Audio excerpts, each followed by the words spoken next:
What's good, everybody? It's your boy Norris. I know it's been a while since I posted anything to my channel, but gonna try to start doing something new here. So just going with the flow today. Happy Memorial Day to everybody. Hope everything is going good. Today, I'm just gonna hit on a few topics that's been really hitting the internet lately. Um, I'm gonna give a shout out and I'll put them in my comments as well.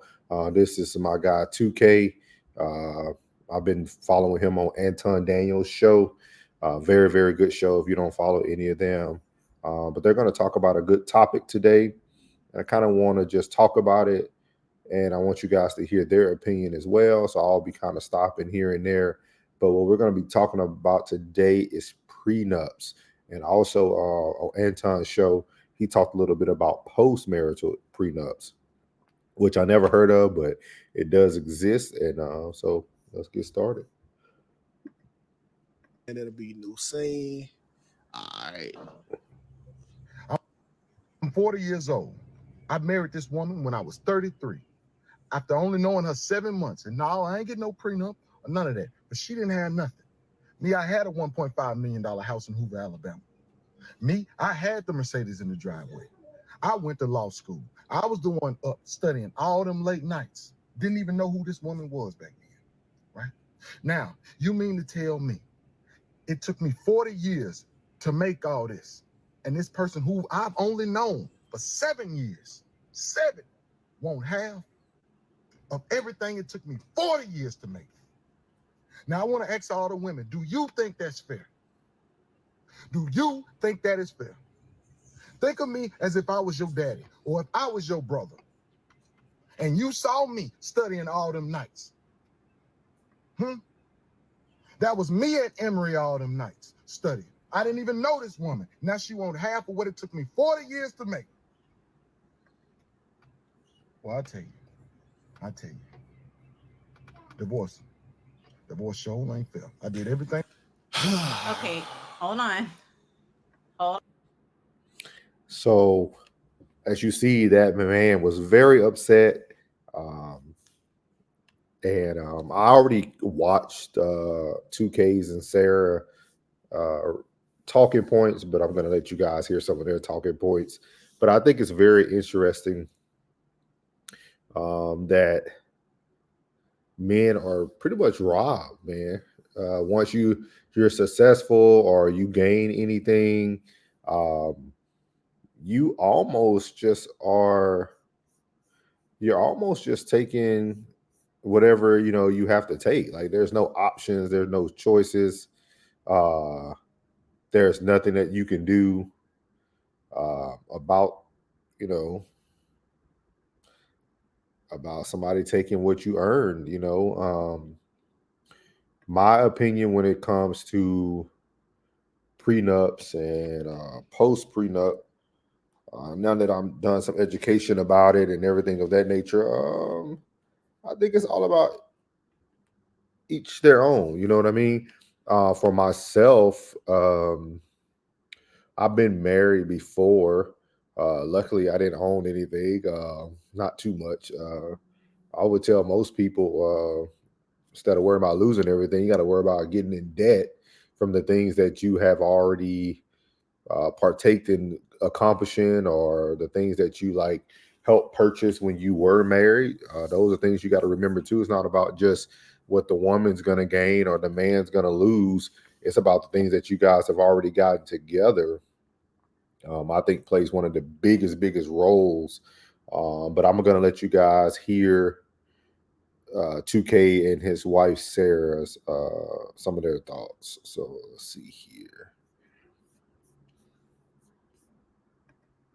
Hold on. First of all, I'm not saying anything, but let's just start off with it did not take him 40 years. He is how old? 40, right? Yeah. He was born 40 years ago. It didn't take you the whole 40 years. Let's start there. But also, I don't know how I feel about this because it's different situations. And I would like to know how, like, I would like to hear the one, like, what his wife has to say, his ex wife has to say first. I'm gonna let you go because I'm going after you. Okay, so first of all, he is 40, But when he met her, he was already established. He had already had a $1.5 million house, Mercedes, everything. Probably the whole reason she wanted him, because he was an established man. So you mean to tell me everything that I worked hard for, goddamn me, before I had you, now, goddamn me, we come upon a divorce, whether it was infidelity or just differences. You telling me that you are entitled to half for everything that I worked to have for you, even when I didn't know you? Well, I think that's a little different because if it was us, if it was personally, if it was us, I've been with you before, you got all of that stuff. So it'd be a little different. And also, if she was, let's say he told her, hey, I want you to stay at home with the kids, be a stay-at-home wife. If she, I think the biggest conversation is, why didn't he vector better, or why didn't he select better? What made this woman? Because if you listen to the beginning of his video, he talks about knowing the woman for like 7 months, and it sounded like they got married pretty quickly. With that being said, if you worked hard for something, you should be moving a little bit slower. What did this woman come to the table with? And also, how did the marriage go? I think that's one of the points that Sarah was bringing up. Is like, we need to hear the ex-wife's side of it, because it's kind of hard to know what happened. It's probably infidelity. Most men, cheat. So that's probably what caused the initial breakdown. With that being said, I think also a lot of times, and I can only speak for myself, a lot of times we make selections of women based on where we're at and not where we're going.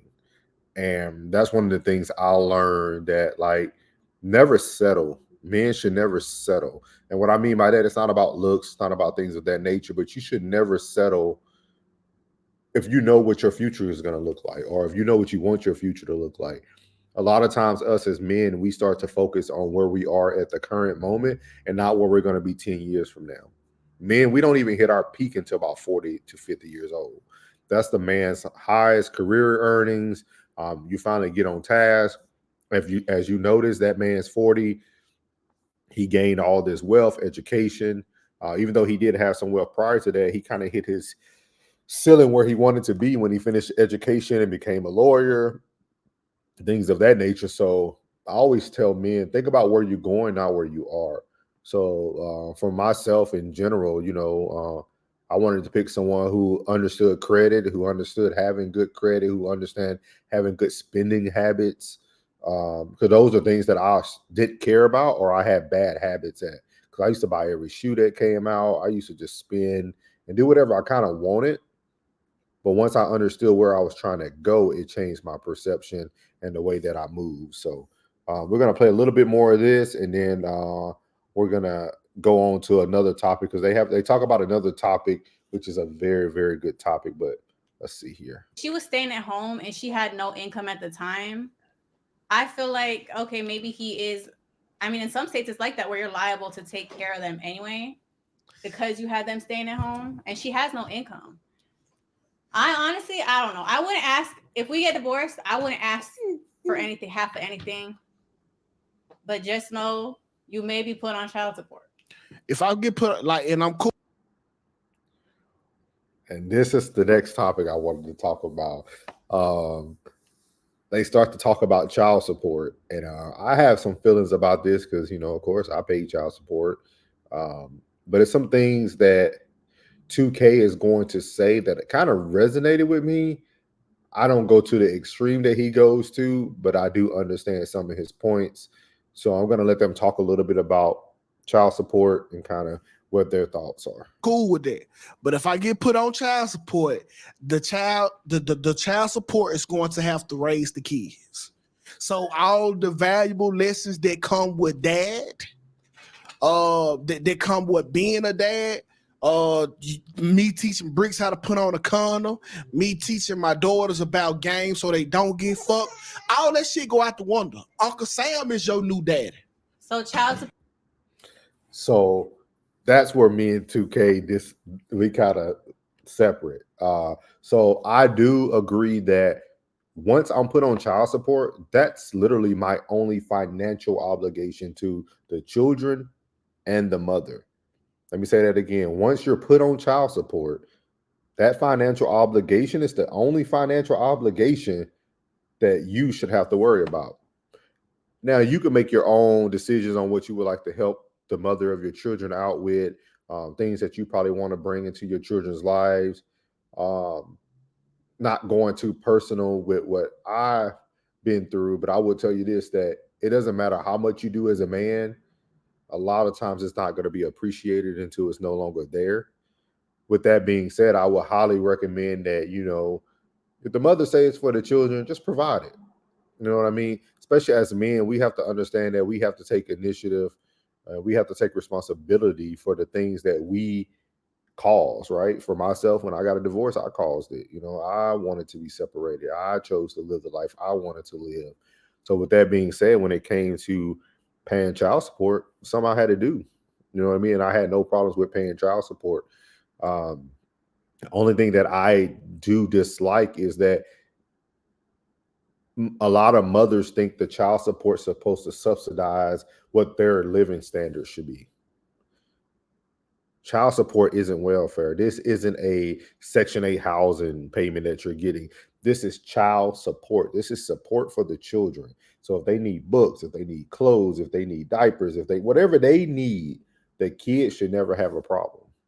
What they have is always should be available, always should be good to go. So that's just my 2 cents. We're going to hear a little bit more of this, and then we're going to close out with some thoughts of today. Support will make you a deadbeat. Absolutely. You ain't gonna double dip. You ain't gonna double dip on me.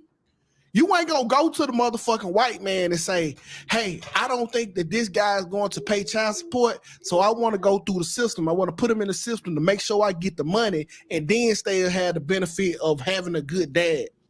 You ain't gonna get both. Not with me. Either the money gonna raise him or I am. Honestly, though, I understand what he's saying. I could see how I really want to hear what his ex-wife's side is, because it's hard to go off of one side. It could be a totally different situation. He's making it something that it's not. Why punish the kids for child support? The kids ain't put you on it. Oh, goddamn it, the kids that's their fucking mama that's fucking them over.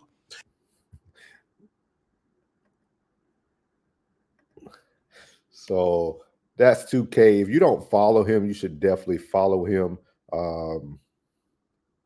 He is a very interesting character. He's very good at getting people's attention, starting conversations that a lot of people probably aren't comfortable starting.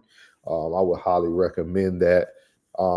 With that being said, what I want to close with today is I'm actually listening to a book. If you guys aren't aware, if you're a Spotify premium member, they now literally have like free books, Audible books that I was paying for on Audible are literally free under what you're paying already as your premium for Spotify.